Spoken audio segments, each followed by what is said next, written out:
Yo, what's up mga tol? For today's video nga ay dagat na dagat tayo, kaya ayan, ayain natin yung tropa natin na kararating pa lang galing sa trabaho. Bago nga kami sumakay sa motor ay nagpagwapo muna kami dyan. Syempre, kahit nakabunet, gwapo pa rin yan. Pero syempre, huwag kayong maingay. Sa atin lang yan na baka malaman ng iba, malaman na pangit tayo.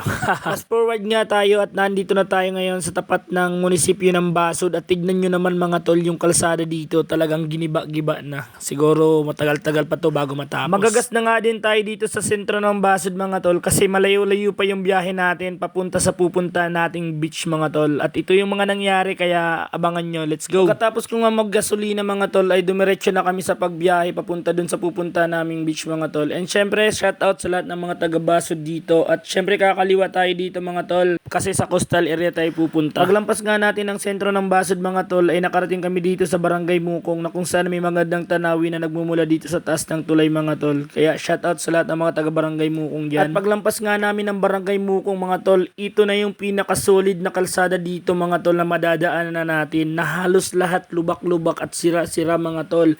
Mula sa Barangay Mukong hanggang sa Barangay Angas, grabe mga tol. Tapos sasabayan pa ng napakadaming sasakyan na dumadaan mga tol, tapos traffic pa, tapos yung alikabok talaga mga tol, papasok sa mata mo or kaya sa ilong mo. Kaya pagbaba mo ng motor mo, pwedeng may muta ka na o kaya may tungay ka na. Grabe mga tol. Kaya sa mga nagbabalak dyan mag-beach mga tol dito sa coastal area papuntang Mercedes o kaya dito sa Barangay Mangkamagong Basud, asahan nyo na yung napakagrabing traffic dito at kalsadang sira-sira. Kaya mag-ingat po kayong lahat sa mga pupunta dito. Pagkatapos nga nating malampasan yung grabing lubak mga tol na kalsada ay nakarating na tayo dito mga tol sa sentro ng Angas. At syempre bibili tayo dito mga tol. Hanap lang tayo ng pwesto na pwedeng mapagparkingan. At dahil nga biglaan tong beach namin na to mga tol at di namin napaghandaan, kaya wala kaming dalang baon. Kaya naman dito na kami bibili sa crossing ng Angas mga tol, lang pwede namin kainin pagdating namin dun sa beach na pupuntahan namin. Pareho na nga pala kaming kumain dyan ng lunch namin mga tol, kaya bumili na lang kami mga tol ng milk tea at burger mga tol. At pagkatapos naman namin bumili ng milk tea at burger mga tol,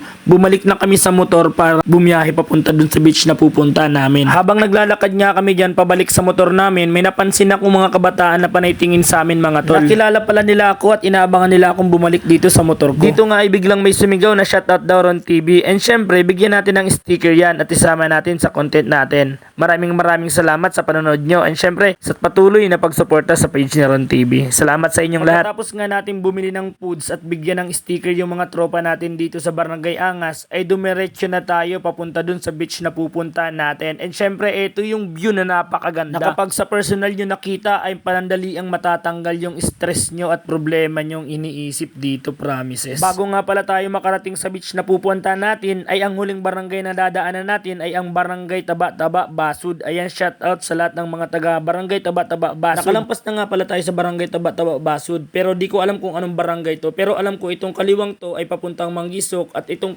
kanan naman ay papuntang Kayukyukan or Mambungadon. Dahil papunta nga tayo ng Kayukyukan Beach ay kumanan tayo at dito nga itanaw na tanaw yung kadagatan dito mga tol. Grabe, napakaganda. Malapit at papasok na nga kami dyan sa Barangay Kayukyukan Mercedes, pero tumigil kaming panandalian dito kasi may nakita kami mga tol na napakalinaw na tubig at may mga batang naliligo. Ayan o.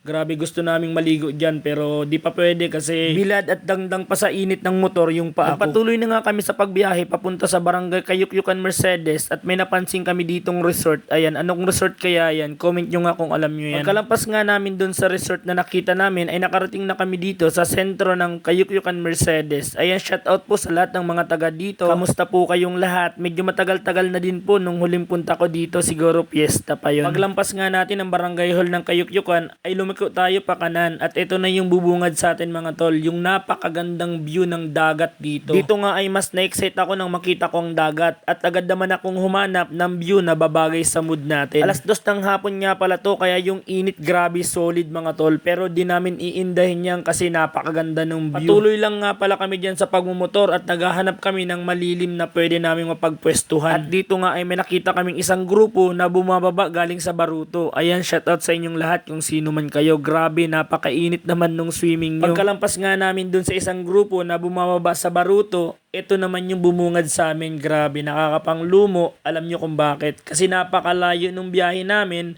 para pumunta dito sa barangay Kayukyukan Mercedes. Pero ito yung maradat na namin. Grabe, under construction pala dito. Kasi ang plano talaga namin ay maligo dito sa dulong to. Ang problema, ginagawa yung boulevard dito. Kaya ayan, di kami nakaligo. Pero okay lang, pinili lang namin yung ganda ng lugar dito.